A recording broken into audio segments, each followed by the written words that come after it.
Bueno, gente, vamos a compartir.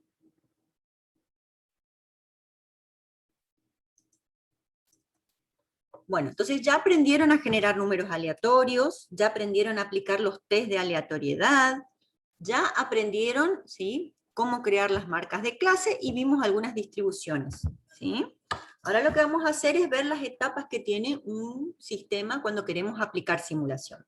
Entiendan que la finalidad de por qué hacemos esto lo dimos en la unidad 1, ¿sí? Cuando no tenemos acceso al sistema real, cuando la observación del sistema real es algo que llevaría mucho tiempo, cuando es inviable económicamente, ¿sí? Entonces, cuando se dan un montón de situaciones que hacen que yo no pueda hacer el estudio sobre los datos reales o sobre la observación del sistema real, pero, y esta es una condición sine qua non, o sea, una condición que debe existir, yo tengo antecedentes y datos, ¿sí?, que de alguna forma a mí me revelen cuál es el comportamiento que estoy queriendo imitar. O sea, yo tengo idea previa de cuál es el comportamiento de estas variables, ya sea porque existen datos, ya sea porque hay estudios estadísticos, ya sea porque hay alguna persona que sabe, algún experto sobre el tema que me pueda llegar a asesorar y brindar esa información. Pero tengo que conocer el comportamiento de las variables que voy a querer simular. ¿Con qué finalidad lo hago? ¿Sí? O sea, dijimos, ¿cuándo lo hago? ¿Con qué finalidad lo hago? Y ahora, o sea, ¿qué preciso? Y ahora, ¿con qué finalidad lo hago? ¿Con qué finalidad lo hago? Lo hago con finalidades de, por ejemplo, optimización del sistema. Yo necesito afectar determinadas variables del sistema, pero obviamente, ¿sí?, si estamos hablando, por ejemplo, de un campo que quiero que produzca más, yo no voy a esperar 10 años a probar diferentes tipos de, o a que pasen meses y probar diferentes tipos de variantes sobre el cultivo para ver cuándo produce más, ¿sí? Yo necesito probar diferentes variables una vez que tengo los valores, ir y trabajar sobre el campo, ¿se entiende? Entonces cuando quiero optimizar algún modelo. Otra finalidad es cuando yo quiero obtener optimización en el sentido de ganancias, ¿sí? Cuando quiero tener mayores ganancias, cuando quiero de alguna forma generar rédito de lo que me genera ese sistema. Entonces yo tengo algo a colación anexado a ese sistema, que es, por ejemplo, los costos que puede llevar.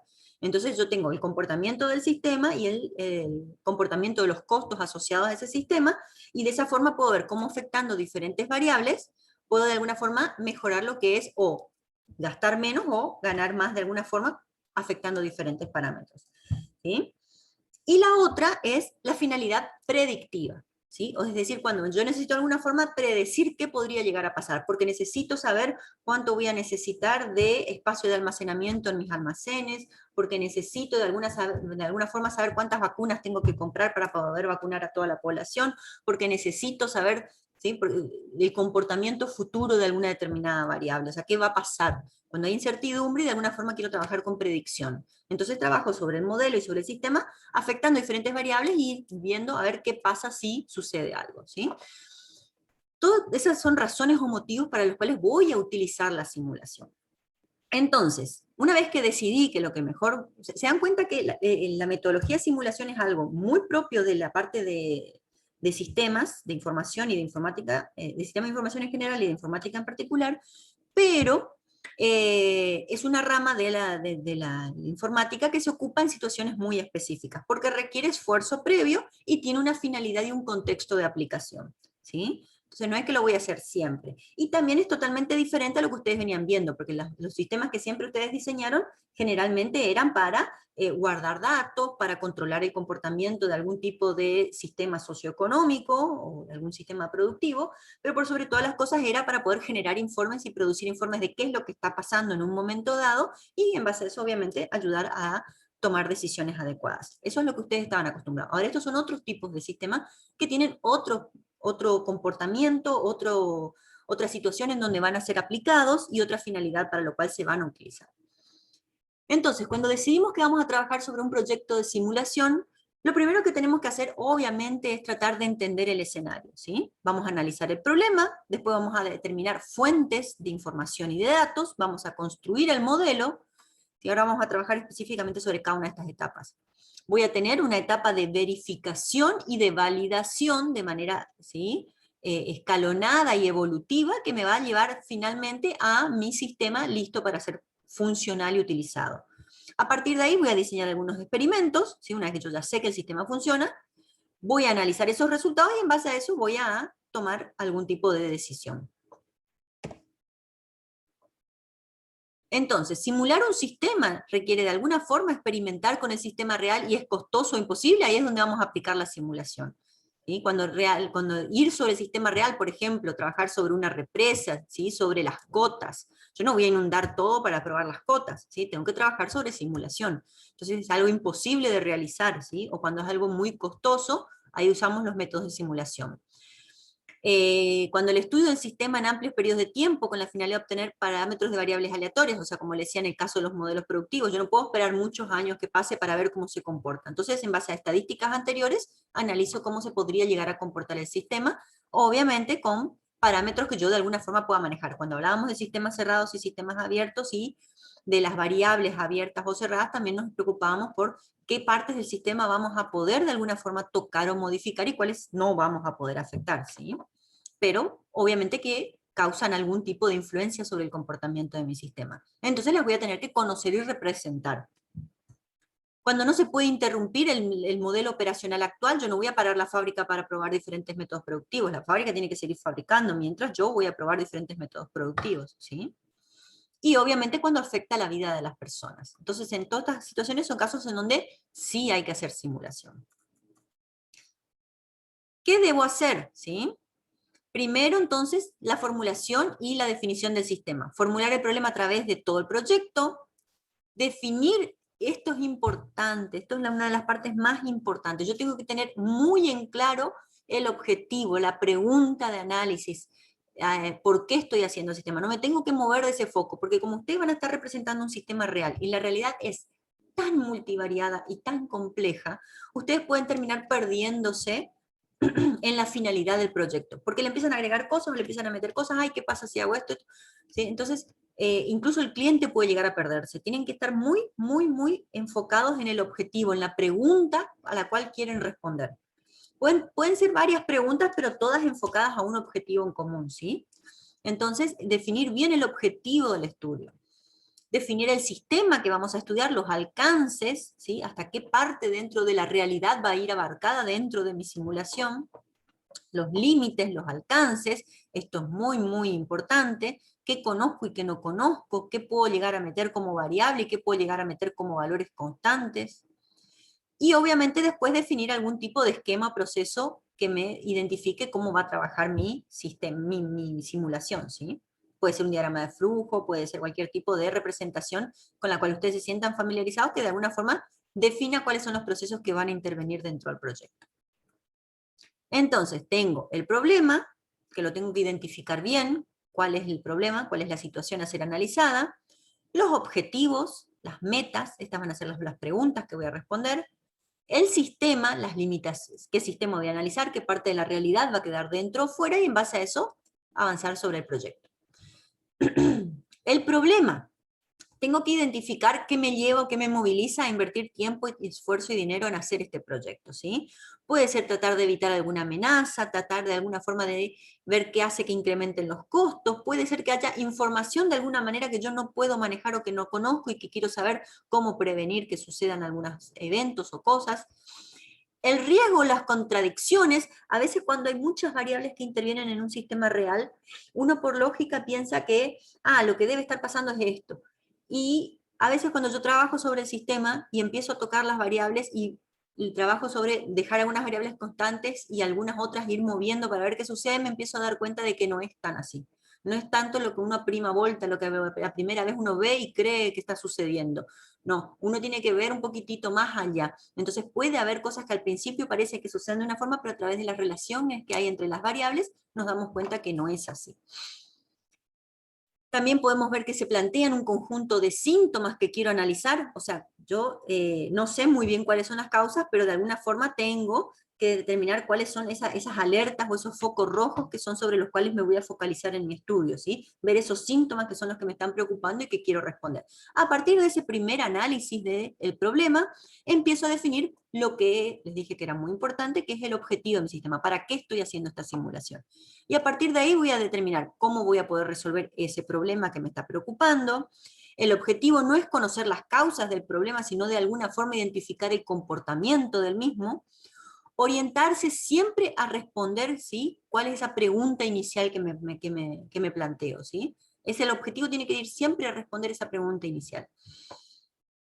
Y las metas van a ser todas esas actividades que de alguna forma voy a ir determinando en mi plan de trabajo para poder llegar a realmente finalizar con el proyecto terminado. Cada uno de los ítems que forman nuestras metas tienen que ser posibles de ser medidos y determinar si los cumplí o no los cumplí, ¿sí? Por eso generalmente son ítems dentro de un plan de trabajo. El sistema, bueno, tengo que identificar bien los límites, por ahí es algo que suena trillado, pero no, cuando hablamos de la realidad puede ser confusa, por eso tenemos que hablar mucho con el cliente y entender qué es lo que le está preocupando, y a partir de ahí identificar qué variables van a entrar o no, ¿sí? Qué entidades forman parte del sistema. Después de ahí empezar a identificar, a ver cómo puedo representar a esas entidades, cómo las puedo analizar, ¿sí? Si tienen atributos, si tienen algunas funciones que representan al comportamiento de esas variables o simplemente responden a variables estadísticas, saber cómo se relacionan entre ellas, qué valores pueden hacer que se afecte el comportamiento de esa entidad que voy a analizar. Eso lo hago por cada entidad que forma parte del sistema, ¿sí? Y a través de ahí puedo definir todas las relaciones que pueden haber y qué variables que sean salidas de una pueden ser entradas de otra. Y a partir de ahí empiezo a identificar las relaciones que puede haber entre ellas. Y obviamente si tienen algún tipo de estado. Todo esto me va a ayudar a definir el alcance de mi sistema.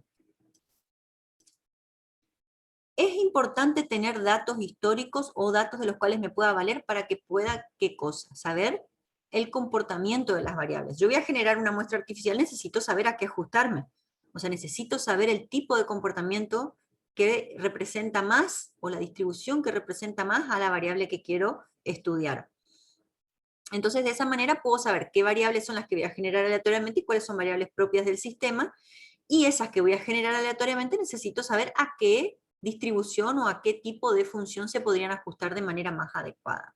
Entonces, para eso voy a recopilar datos de la realidad para estimar esos valores de las variables.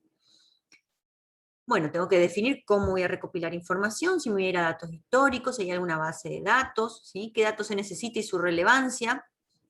En caso de tener variables que sean aleatorias, voy a identificar la distribución de esas variables, ver si hay alguna modificación a través del tiempo que haga que se comporten de manera diferente, y después tengo que obviamente validar la sensibilidad del modelo, saber cómo, ¿sí?, afectan los cambios a mi modelo. Esto pueden ser cambios producidos por las propias variables, haciendo que algunas queden constantes y afectando a otras, y saber cuáles son las que de alguna forma producen cambios mayores en el sistema, ¿sí?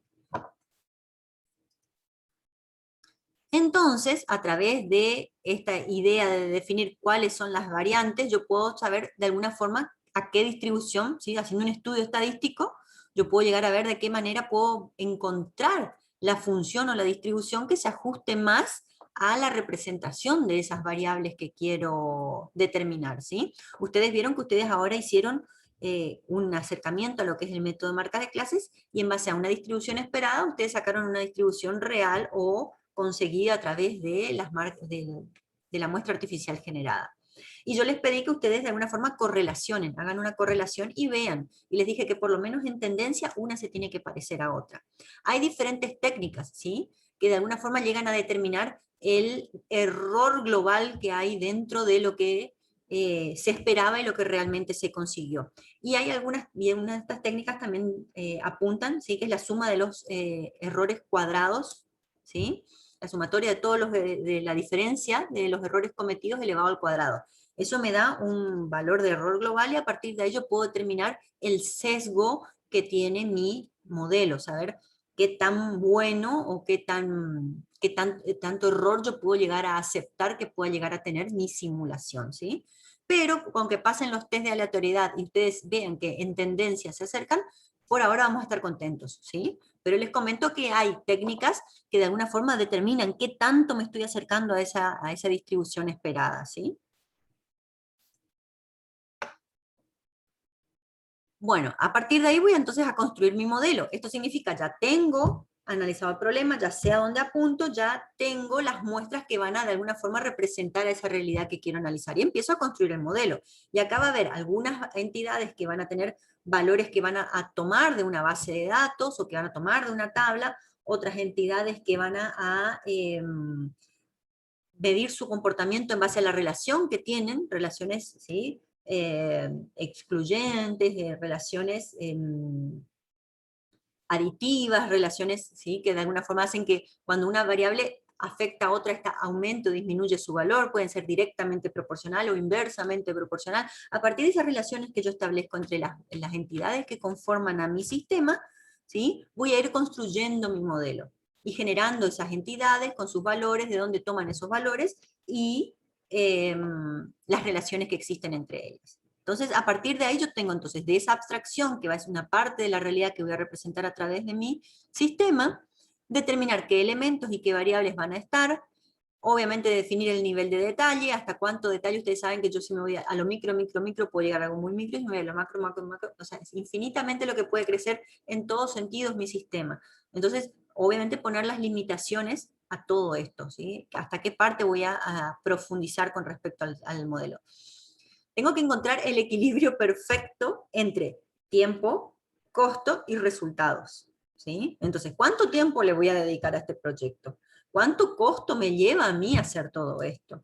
¿Sí? ¿Y cuánto me acerco a los resultados esperados? Entonces tengo que poner en equilibrio todo esto, y en base a eso determinar, obviamente, este nivel de simplificación o de detalle que le voy a dar al modelo. Simplificación versus detalle, siempre en este equilibrio entre tiempo, costos y resultados. Entonces, el modelo va a ser detallado, eso implica obviamente que nos va a llevar más tiempo, y un modelo muy simple puede ser que no llegue a responder lo que nosotros queremos como pregunta inicial. Una vez que definí el modelo, me voy a ir a implementarlo. Lo voy a implementar en cualquier lenguaje de programación. Como ustedes vieron, yo no los limito, ustedes pueden hacerlo en el lenguaje en que estén más familiarizados, porque si quisiéramos detenernos a desarrollar en algún lenguaje específico, tendríamos que perder gran parte del cursado en aprender a utilizar la herramienta, a ver cómo funciona la herramienta, y realmente los tiempos de una materia cuatrimestral no dan como para que nos sentemos a detenernos en cada una de estas herramientas. Por eso, la parte de analítica les dejo la libertad de que implementen en el lenguaje que estén más familiarizados. Ahora, la parte de dinámica, como es muy difícil y sí o sí necesitamos alguna herramienta, ahí sí elegimos una herramienta y vamos a trabajar sobre una de ellas, como para que más o menos tengan una aproximación. Pero existen infinidad de materias. Cuando hablamos de lenguaje, ustedes pueden utilizar MATLAB, GeoGebra, Matemática, Java, PHP, el lenguaje que ustedes quieran. Como vieron, es cuestión de implementar todos estos procesos y pasos que vimos dentro del lenguaje de programación. Obviamente que, como cualquier tipo de análisis y diseño, ustedes tienen que pensar en parametrizar lo más posible el sistema. Cuando estoy en mis etapas iniciales puedo hardcodear algunas cosas, pero cuanto más parametrizado lo haga, más me va a funcionar para otros escenarios a posteriori, y más flexibilidad también tengo después para trabajar con el modelo. Y cuando trabajo con dinámica de sistemas, ahí sí voy a tener que trabajar con herramientas mucho más avanzadas, que después vamos a ver más adelante, una de ellas, como para que tengan idea de a qué nos referimos con dinámica de sistemas. Bueno, una vez que tengo ya implementado mi sistema en una herramienta específica, tengo que pasar a las etapas de verificación y de validación, que son esas etapas intermedias que vimos en el gráfico inicial, que de alguna forma se van retroalimentando, ¿sí? Es un proceso que lleva un nivel de confianza para que el usuario, el desarrollador y todo el equipo que esté trabajando en esto pueda sentirse cómodo y tenga la idea de que esta representación de la realidad que estoy armando se ajusta a esa realidad que quiero de alguna forma representar, ¿sí? No se puede probar si un simulador es totalmente correcto, verdadero. ¿Por qué? Porque estamos hablando de una abstracción, estamos hablando de parte de la realidad. Obviamente que hay variables que van a quedar afuera del análisis, ¿sí? Variables que no voy a meter en el sistema, que salen a partir de este cierre o acotamiento que hago, y obviamente que eso va a hacer que no sea 100% igual a la realidad. Va de alguna forma a tener un grado de acercamiento, pero no va a ser 100% igual a la realidad. Importa que me sirva? Que la finalidad para la cual fue creado realmente sea útil para eso que yo quiero que responda, para esa pregunta inicial que quiero responder, ¿sí? pruebas específicas de validación, y yo puedo trabajar sobre los datos. O sea, ¿se acuerdan que nosotros trabajamos, así como les dije que ustedes generaban la muestra, y qué forma yo tenía de ver si esa muestra que yo generé se acerca o no a mi valor esperado? A través de las gráficas, con respecto a lo que era el valor esperado y el valor conseguido, y en base a esas, o valor real, ¿sí? Entonces, cruzando esas dos gráficas puedo ver si de alguna forma me acerco. Eso es un método de validación. De alguna forma yo puedo determinar entonces si me acerco a los valores. Como les dije, hay métodos matemáticos que también puedo hacer para sacar el error global de todo el proceso, ¿sí? O de alguna forma sacar cuánto me acerco a los valores esperados en base a alguna variable de aproximación. Pero lo importante en todo esto es que yo de alguna forma implemente algún método que me permita a mí darme la validación, que es cómo se acerca a los valores esperados. Y obviamente que acá voy a estar contrastando con los valores de la realidad que tengo, ¿sí? Si hay valores que no tengo, y obviamente que no los voy a poder contrastar, ¿sí? No los voy a poder incluir dentro de la validación. Entonces, puedo hacer pruebas a lo largo de todo el proceso de desarrollo, y de esa forma ir validando la sensibilidad del modelo. Y después, ¿sí? Cuando yo tengo validado, ¿sí? Acuérdense que tenemos pruebas de caja blanca, pruebas de caja negra, ¿sí? Las pruebas de caja negra son aquellas en donde yo de alguna forma me meto dentro del proceso y puedo ver cómo funciona, ¿sí? Las de caja blanca son donde yo puedo entrar y analizar el código y ver las variables y ver qué comportamiento va teniendo mi proceso, y las pruebas de caja blanca son aquellas en donde yo no puedo ver cómo se comporta el proceso en sí, pero analizo simplemente qué cosa, entradas versus salidas. Entonces de esa forma puedo decir, bueno, a ver, esto es lo que yo le di como entrada, debería darme como resultado esto. ¿Sí? Y ahí comparo lo que me dio en base a lo que debería haber dado, ¿sí? Esas son las pruebas básicamente que tengo, de transformaciones de entrada y salida y de sensibilidad del modelo.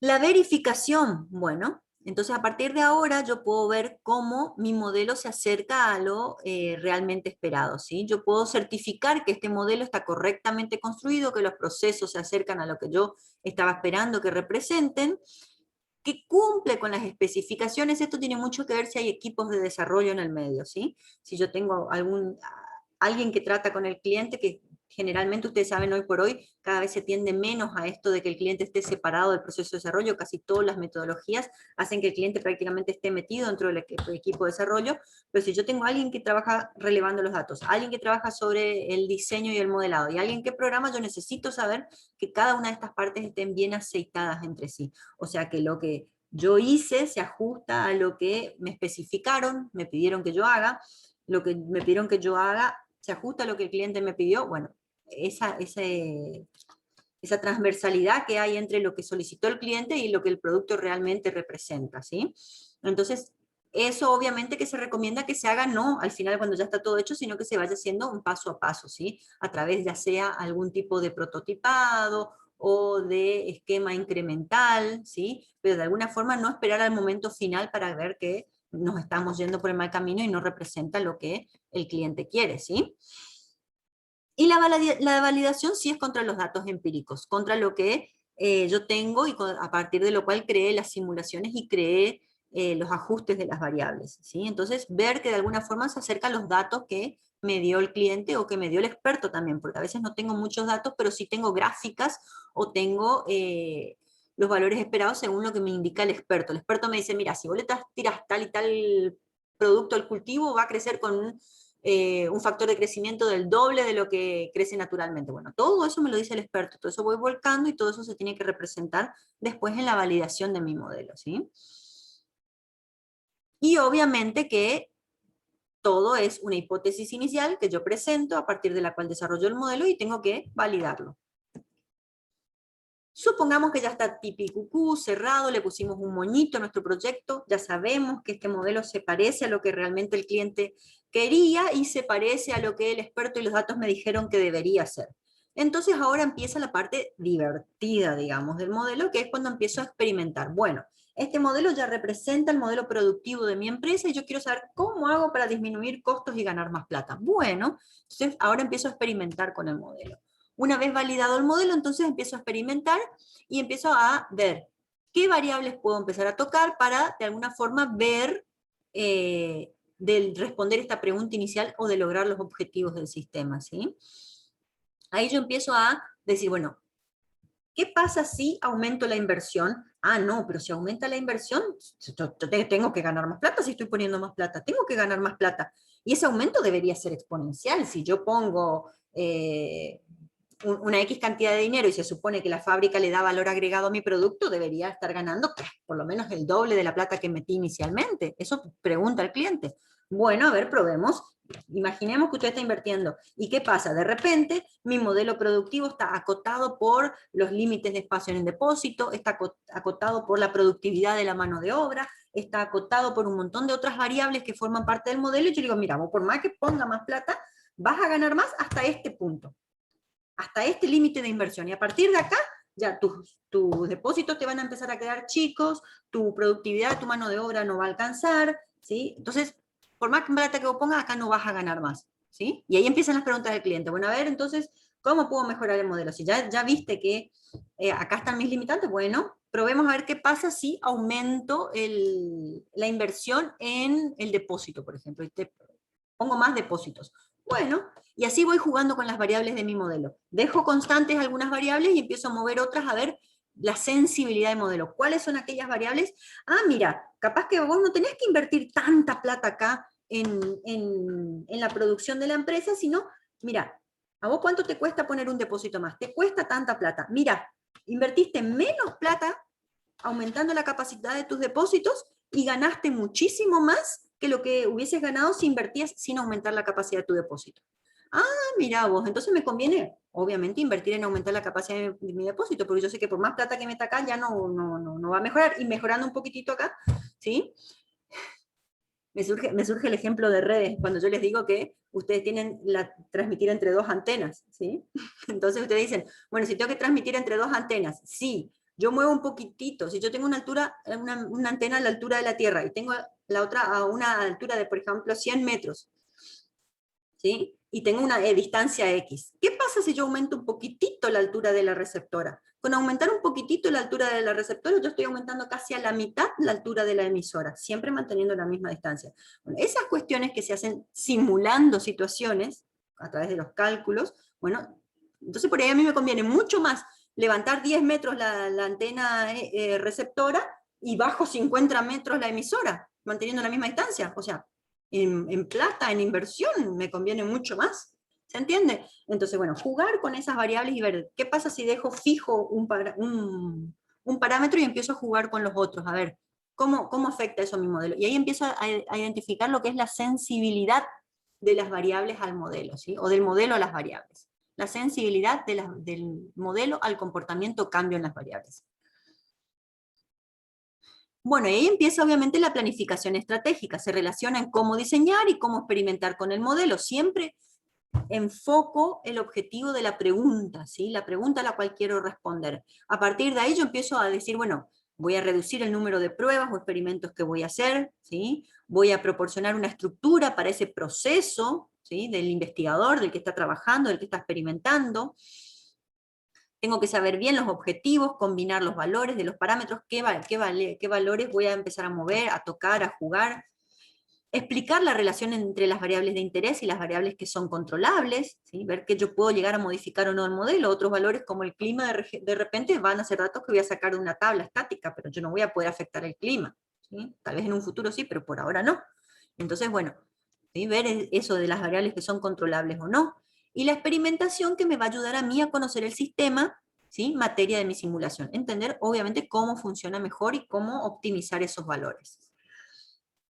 Y bueno, a partir de ahí voy a definir las condiciones de inicio para llegar a ese estado, a ese valor que quiero dentro de mi modelo. Hago una, dos corridas, mido el tiempo que me lleva a mí a hacer una simulación, puedo determinar cuáles son las condiciones de equilibrios, ¿sí? ¿Cuáles son las condiciones que llevan a... Siempre el modelo va a tener un modelo de equilibrio, ¿sí?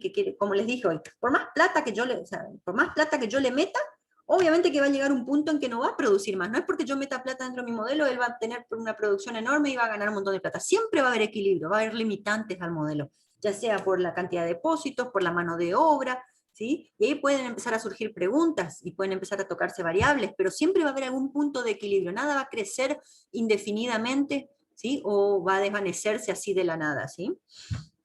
Siempre tiene que, para representar al mundo tenemos que ver que llega a un equilibrio el modelo, siempre, ¿sí? Entonces eso se llama condiciones de equilibrio que de alguna forma representan que mi modelo está de alguna forma siendo parte de lo que quiero representar, que es esa realidad, ¿sí?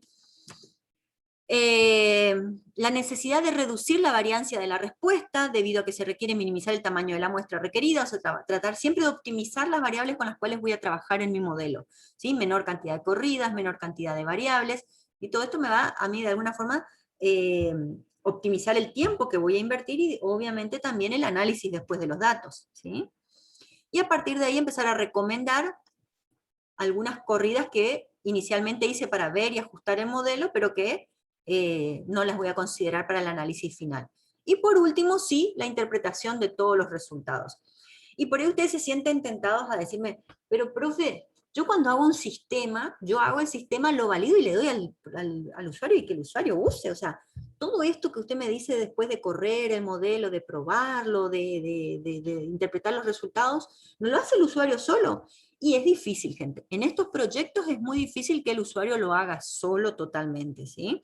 Eh, por el tipo de modelo, por la sensibilidad de las variables del modelo, ¿sí? Generalmente ustedes acompañan hasta que de alguna forma responden a esa pregunta inicial, ¿sí?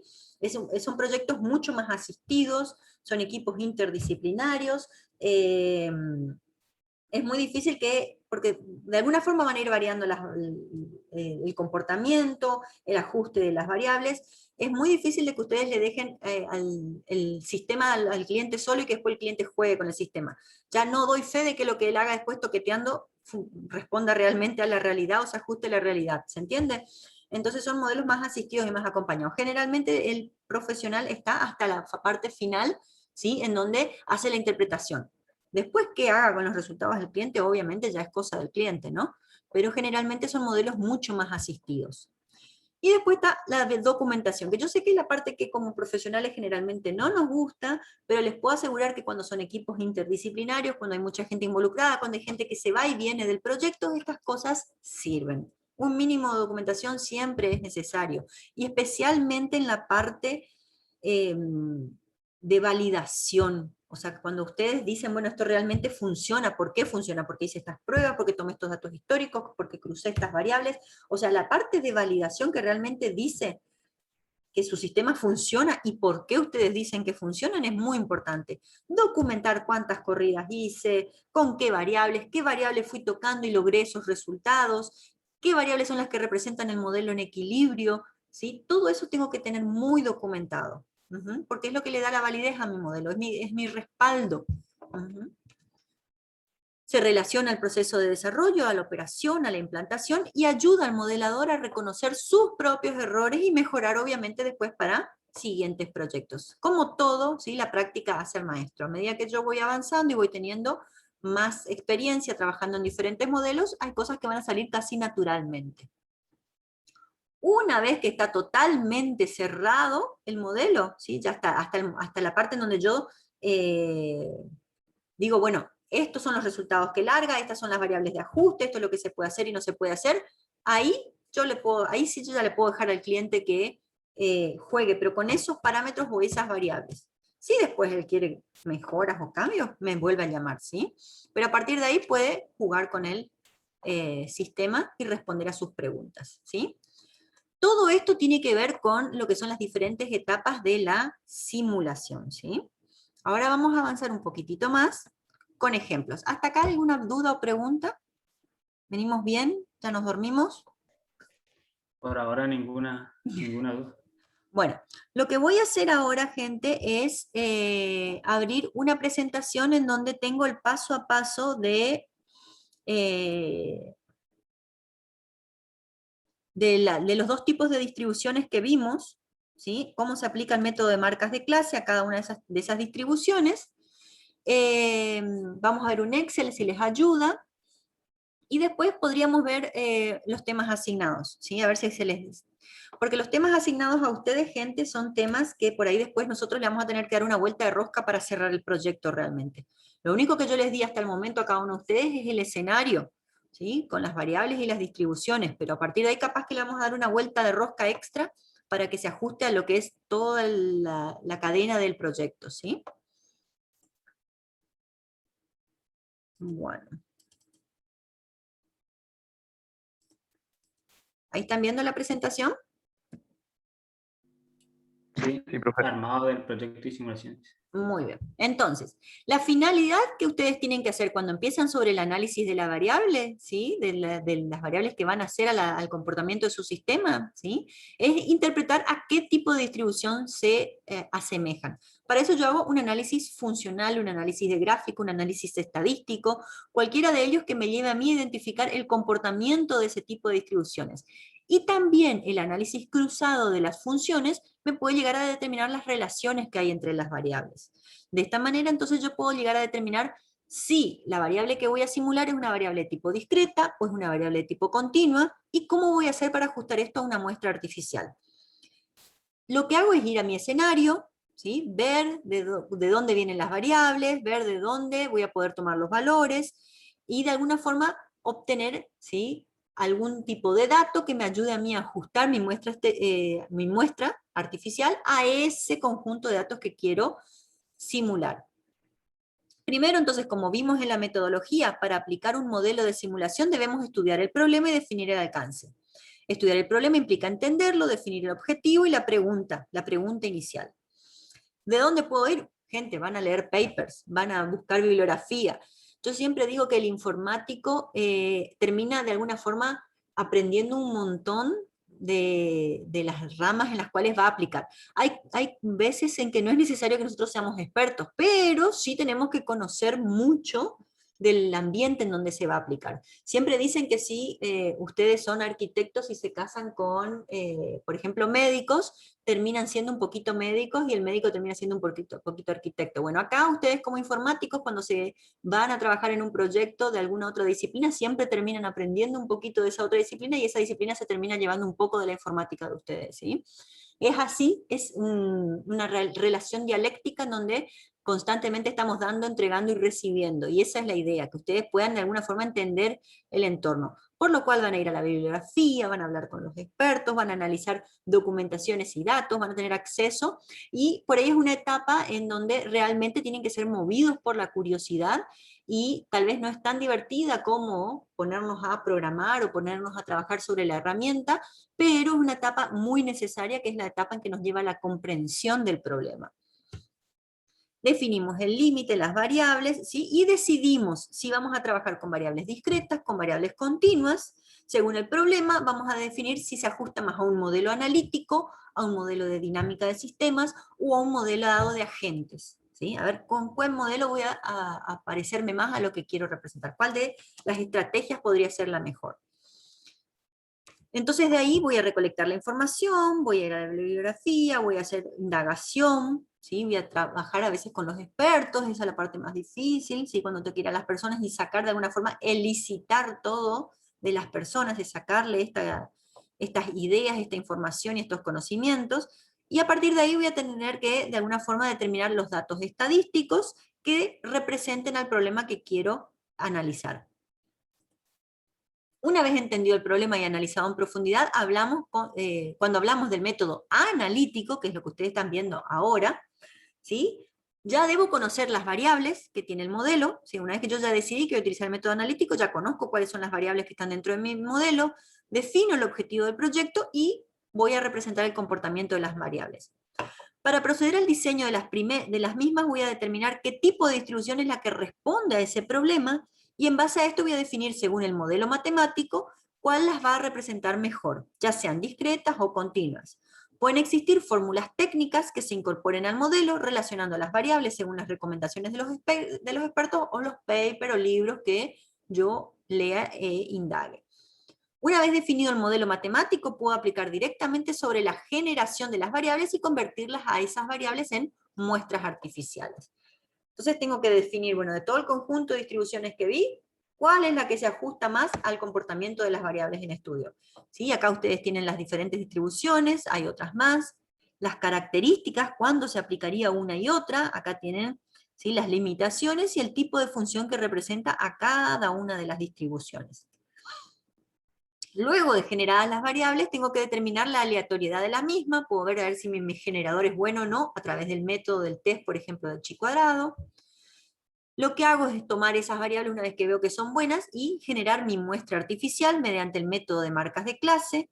Más allá que sean variables discretas o continuas, la mejor manera de determinar mediante el método de bondad de ajuste, que es esto que les digo de ver esos valores que conseguí, cuántos se parecen a los que yo esperaba conseguir, ¿sí? Si los datos generados se corresponden con la distribución determinada, lo puedo hacer a través de la generación de suficiente cantidad de repeticiones o de pruebas que me permitan a mí determinar esos porcentajes. Ustedes cuanto más variables generen, van a ver que más se van a ir ajustando a la distribución que quieren representar, ¿sí? Cuanto más elevada sea esa muestra, más nos vamos a ir acercando por el método de bondad de ajuste a determinar si se corresponde o no con mi modelo. Si yo voy, ustedes tienen que ver que cada vez que generen más datos, más se tiene que parecer a la distribución esperada, ¿sí? Si ustedes ven que a medida que van generando más datos no se ajusta, o está mal generado el método de marcas de clase, o el generador de números aleatorios no anda muy bien, ¿sí? Está teniendo tendencia a algún conjunto de valores específicos. Entonces, siempre yo, a ir aumentando la cantidad de la muestra, tengo que ir acercándome cada vez más a esa distribución esperada. ¿Sí? Vimos varios ejemplos, pero vamos a aplicar esos ejemplos al método de marca de clase, ¿sí? Supongamos que tengo una fábrica productora que de alguna forma quiere ver la probabilidad de la calidad de los productos, ¿sí? Entonces yo tengo una caja, este ejemplo lo vimos en clase, que contiene 3 tornillos buenos y 4 defectuosos. Estos son valores que me da la empresa, ¿sí? De cuál es la estadística de tornillos buenos y defectuosos que tienen. Y se extraen aleatoriamente 4 tornillos sin reposición. Ustedes están viendo que yo acá lo que voy a generar es la variable aleatoria que de alguna forma va a representar a el operando que va y saca del test de aleatoriedad cuáles son los tornillos buenos y defectuosos. Yo estoy simulando esa situación. Entonces tengo el tamaño de mi muestra, tengo los valores de éxito y de fallos. Lo que hago es, según la distribución hipergeométrica, hacer el cálculo y determino cuál es la probabilidad para la primer marca de clase y para la segunda marca de clase. Y a partir de ahí establezco, bueno, tengo la clase 1 y tengo la clase 2. Y lo que hago es distribuir, ¿sí?, según mis cálculos de probabilidad para este escenario, cuál sería la probabilidad de la marca de clase 1 y cuál sería la probabilidad de la marca de clase 2. ¿Sí? Obviamente que acá sería la remanente una de otra, ¿sí? O son buenos o son defectuosos. Y a partir de ahí digo, bueno, según los valores calculados, la frecuencia de probabilidad esperada de la primera marca de clase, que es que salgan, ¿sí?, los 2 tornillos buenos, es de un 51%. Y de la segunda marca de clase va a ser 1 menos 51, que es 49%. A partir de ahí saco la frecuencia acumulada, 0,51 y 1, para 2 marcas de clase, y la mínima y máxima para cada marca de clase, entre 0,51 y entre 52 y 99. Y a partir de ahí puedo empezar a generar mi muestra artificial ajustándome a estos valores de probabilidad. ¿Sí? Ahora quiero generar otra marca de clase más. ¿Cuál es la probabilidad de que tenga 2 tornillos buenos y cuál es la probabilidad de que tenga 3 tornillos buenos? Como estamos hablando de un modelo con reposición, ¿sí?, entonces yo a partir de ahí puedo agarrar y sacar, entonces, ¿cuál sería la probabilidad de que tenga 2 tornillos buenos y cuál sería la probabilidad de que tenga 3 tornillos buenos? Y lo que hago es proceder a generar entonces una marca de clase más para mi modelo. Tengo la primera marca de clase que responde a los 2 tornillos buenos, que es el 51%, el cálculo de probabilidad para 3 tornillos buenos, que es el caso del 11%, y la tercera marca de clase, que es, ¿sí?, el 38%, que es el remanente de 1 menos 0,51 menos 11, que es el 38%. A partir de ahí tengo mis 3 marcas de clase, con las probabilidades de cada una, saco la frecuencia acumulada, y a partir de ahí puedo sacar el máximo y el mínimo de cada una de mis marcas de clase. Una vez que generé este modelo, puedo proceder a generar mi muestra artificial. Y esto obviamente que va a suceder de esta manera para cada una de las variables que yo tenga en mi modelo. O sea, todo esto que estamos haciendo es el trabajo para cada variable dentro del modelo. Mi modelo va a tener varias variables que van a ser generadas a través de muestras artificiales, y otras que van a ser constantes, y otras que van a ser datos tomados de tablas, ¿sí?, o de una base de datos, en donde corresponden a las variables que yo no puedo controlar, ¿sí?, que son datos estadísticos, simplemente tomo esos datos estadísticos. Y todo eso va a ir a enriquecer el comportamiento de mi modelo. Esto siempre y cuando hablemos de variables discretas, y esto se aplica para cualquier modelo de variables discretas, ¿sí? Ahora, cuando hablamos de distribuciones continuas, ¿sí? Nuevamente, para aplicar el método de marcas de clase, lo que yo tengo que, por ejemplo, acá voy a tener una distribución normal y esto es importante, ¿sí? Si el modelo de mi variable de análisis o de estudio, ¿sí? Yo digo que está representada por una distribución normal estandarizada, ¿sí? La estandarizada, yo digo, sí, que tiene un mu en 0 y un sigma en 1. Ese es el modelo de variable estandarizada que responde a la tabla de distribución normal que nosotros podemos conseguir. ¿Sí? Que es la típica campana de Gauss que ustedes conocen. A partir de ahí yo puedo saber, ¿sí? ¿Cuál es el valor mínimo y máximo? Esto hablo de la distribución normal a partir del método de marcas de clase. ¿Sí? ¿Qué necesito saber una vez que tengo el valor mínimo y máximo y que responde a una distribución normal? ¿Cuántas marcas de clase quiero crear? Esto es muy importante porque a partir de ahí tengo que sacar el cálculo de cuánto es el mínimo y el máximo. Y lo voy a sacar a través de la probabilidad. Pero tengo que saber cuántas marcas de clase voy a crear entre ese mínimo y ese máximo. Entonces, a partir de acá me dice, bueno, voy a necesitar 9 categorías. Entonces lo que hago es dividir por 9 la cantidad de dígitos posibles, y de esa forma puedo determinar cuántos son los dígitos posibles que van a determinar el mínimo y el máximo de cada una de mis marcas de clase, para la distribución normal. Si mi mínimo es 4, menos 4,5, mi primer intervalo para 9 categorías va a ir hasta menos 3,5, poniéndole una etiqueta o valor intermedio a la primera marca de clase de menos 4. El segundo de los 9 intervalos va a estar entre menos 3,5 y menos 2,5, poniéndole una etiqueta en un Ahí valor. no sería, en vez de menos 3,5, menos 3,4, ¿sí? Estos son solamente los Okay. intervalos, no son los mínimos y máximos, ¿sí? No son Son los mínimos. solamente los intervalos que de cada una de tus marcas de clase, ¿sí? Después cuando vos tengas tu mínimo y máximo, ahí sí tenés que poner un valor Sumar límite uno. a cada marca de clase para saber bien después los valores que vos determinás en qué marca de clase cae, ¿sí? Ahí sí tenés que poner un valor mínimo, pero acá simplemente estamos diciendo cuáles van a ser tus intervalos, ¿sí? Entonces, entre menos 3,5 y menos 2,5 va a ser el segundo, y el tercero va a ser entre menos 2,5 y menos 1,5 con tu valor de etiqueta de marca de clase menos 2, y así por cada una de las 9 marcas de clase. Esto que vemos acá es la tabla de distribución normal, en donde yo tengo los valores de Z ya calculados, que esto van a representar a cada una de mis marcas de clase, ¿sí? Acá yo tengo menos 3,5, menos 2,5, menos 1,5, ¿sí? Van a representar a cada una de mis marcas de clase de la distribución normal. Ahora vamos a volver a esa tabla. Acá tengo todos los intervalos creados, ¿sí? Entre menos 4,5 y menos 3,5 el primero, entre menos 3,5 y menos 2,5 el segundo, y acá cada uno de los intervalos con su etiqueta o su marcador, ¿sí? Las 9 marcas. Bueno, y ahora lo que tengo que sacar es el valor de probabilidad que le corresponde a cada una de esas marcas de clase. Para poder sacar el valor de probabilidad, ustedes saben, a ver dónde estaba la gráfica, ¿sí? Ustedes saben, ¿sí?, que yo cuando les digo el valor de Z, estoy diciéndole cuál es el valor, ¿sí?, de los intervalos que determinan cuál es el área bajo la curva que voy a analizar, ¿sí? O sea, yo me manejo entre menos 4,5 y menos 3,5, estaría tomando más o menos, por darles un ejemplo, esta área debajo de la curva, ¿sí? Yo para determinar, según la tabla de distribución normal, cuánto es el área o la probabilidad de que un punto caiga acá, debajo de esta área, ¿sí?, que representa esta primer marca de clase, ¿no? Yo genero un punto Z, ¿cuál es la probabilidad que caiga dentro de este primer intervalo? ¿Sí? Tengo que sacar toda el área bajo la integral, bueno, la integral que es toda el área bajo la curva, que va desde menos 3,5 a menos 4,5. Representa este sector, este primer marca de clase, ¿sí? O sea, toda el área bajo la curva que está entre menos 3,5 y menos 4,5. Ese es mi primer intervalo. Y el valor de probabilidad lo voy a sacar por la tabla de la normal, que es esta que está acá, ¿sí?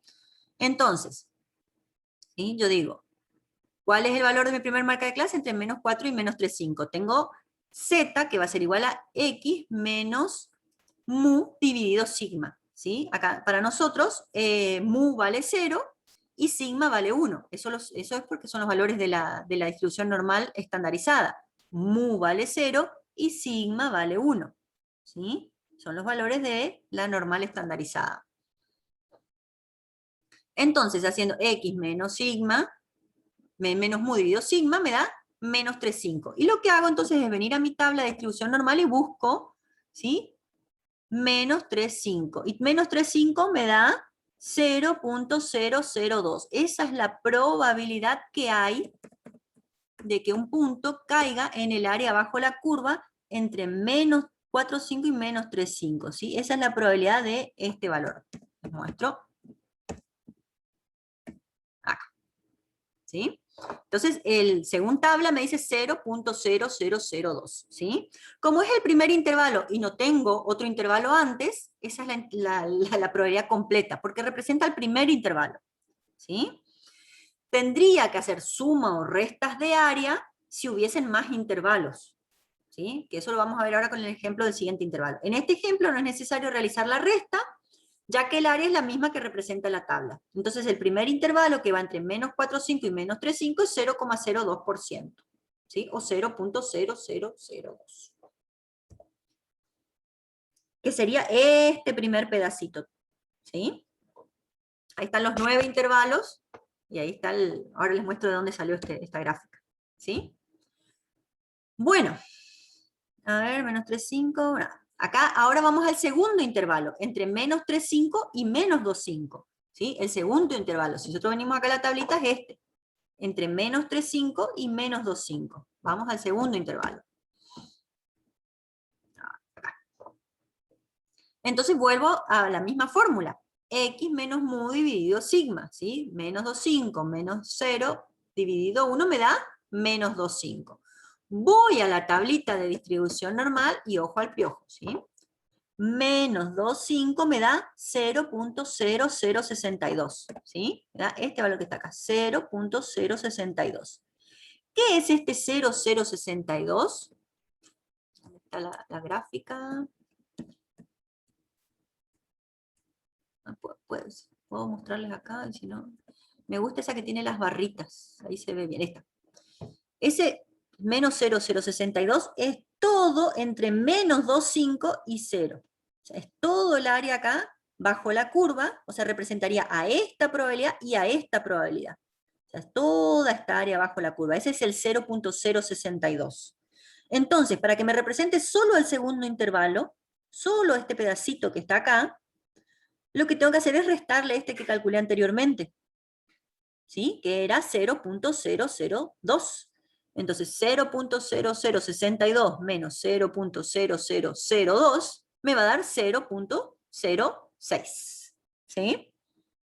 ¿Se entiende? O sea, el valor de la tabla me dio toda esta área bajo la curva. Lo que tengo que hacer es restarle este pedacito que fue el que calculé anteriormente, para que me quede solamente la probabilidad de este intervalo, el segundo intervalo que está acá. ¿Sí?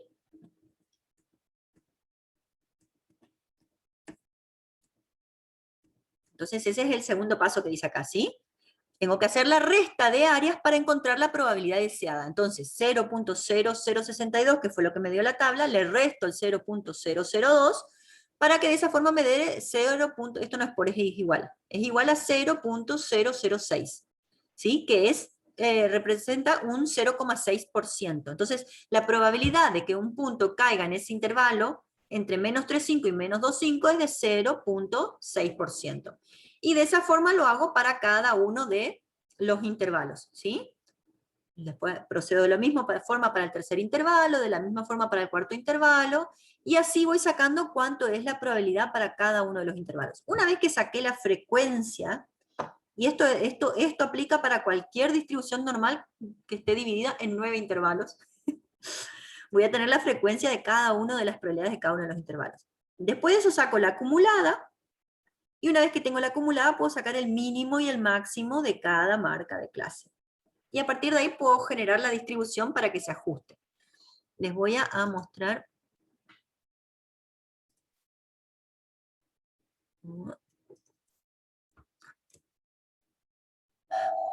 Bueno, acá está el primer ejemplo, ¿sí? de las distribuciones discretas, y acá está lo de la distribución continua, ¿sí?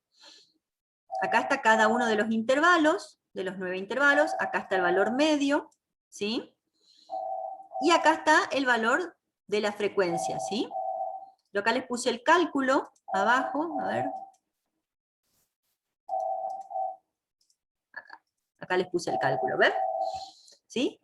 Esto es el valor de cada una de las etiquetas de las marcas de clase, ¿sí?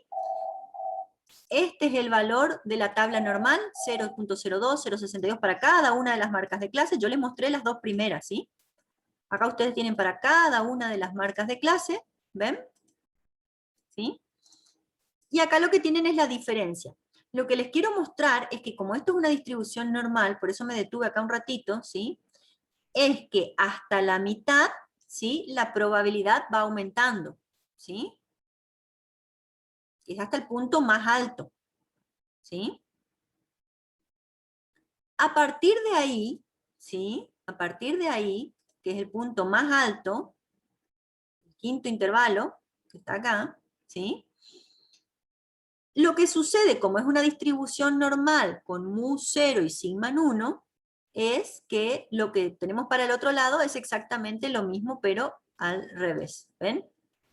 Que los valores se dan acá, acá llega el pico máximo, y acá ustedes tienen que ver que se comporta de esta manera.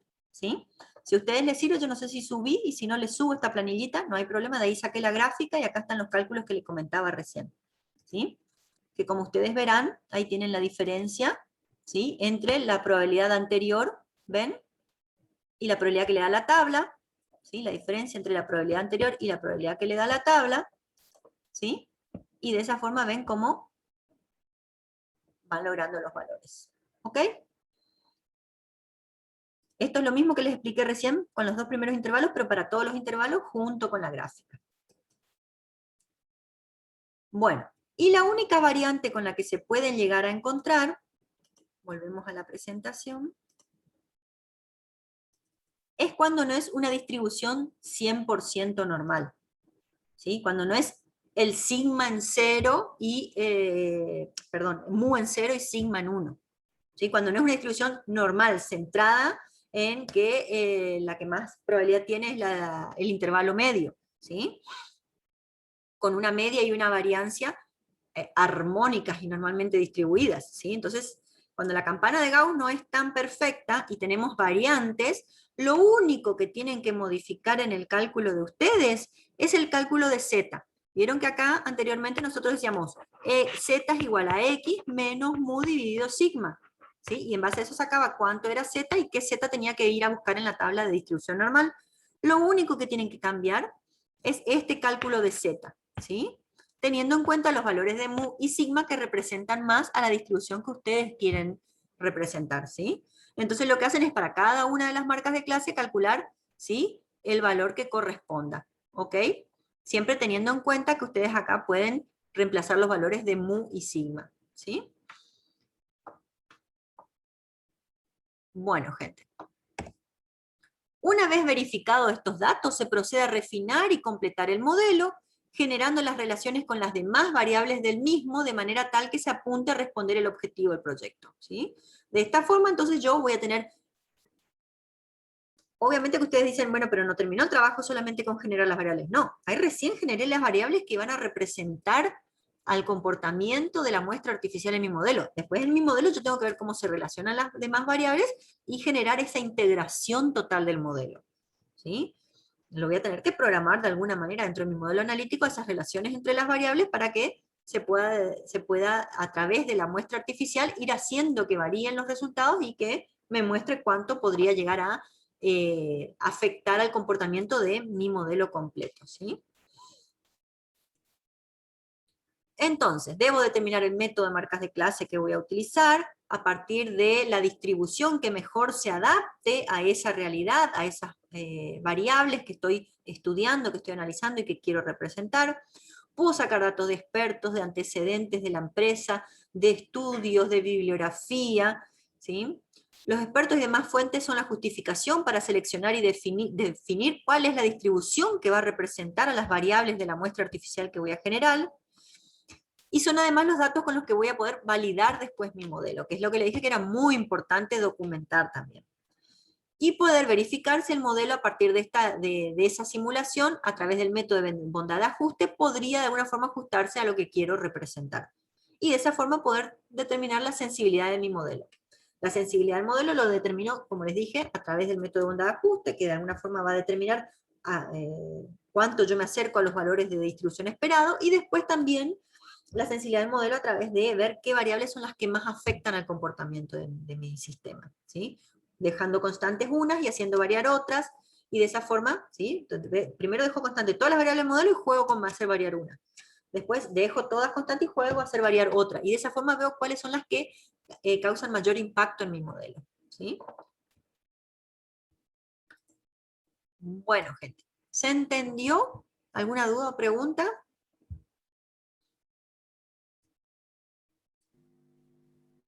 Se Bueno. entendió bastante bien, mucha estadística. Sí, sí, pero bueno, lo bueno es que ustedes ahora vean en dónde empiezan a aplicar todo eso que aprendieron, ¿sí? Sí, La idea ahora sería que ustedes vayan a los modelos que le tocó a cada grupo y empiecen a mirar cómo van a ajustar su diseño de su método, de su sistemita que están haciendo con el método de marcas de clase, para poder responder a ese problema que le tocó a cada uno, a ese planteo que le tocó a cada uno, ¿sí? Van a ir teniendo dudas, van a ir teniendo preguntas a medida que avanzan en el modelo, pero la idea es que puedan avanzar lo más posible. Pusimos, como les dije la otra vez, un día de entrega, como para que ustedes mismos, sabemos que somos hijos del rigor, y si no tenemos límites, dejamos hasta el último momento y después no llegamos. Ustedes saben que para regularizar la materia tiene que estar por lo menos entregado el método analítico y tienen que aprobar el parcial y la entrega de todos los prácticos.